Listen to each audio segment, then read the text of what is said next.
История музея Да, останется. бисмилля.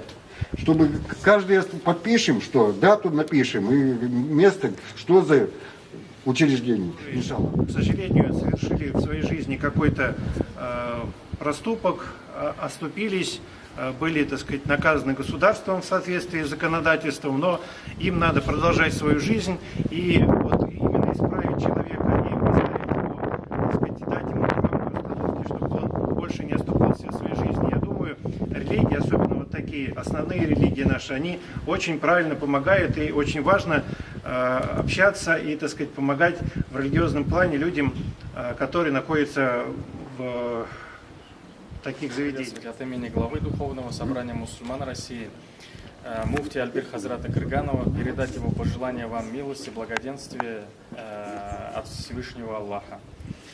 Я искренне от всей души поздравляю вас. Сегодня действительно большой праздник.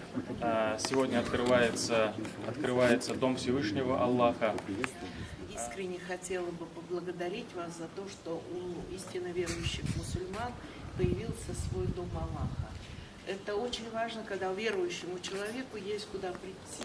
Это очень важно, когда верующему человеку есть где побыть наедине и где понять то, что происходит, и где помолиться, и где попросить покаяния, и где подумать. В Коране сказано, что самые близкие люди мусульманам — это люди Писания, христиане. Это было, есть и в перспективе будет усиливаться сближение мусульман и христиан. В Коране сказано, это прямая речь Бога.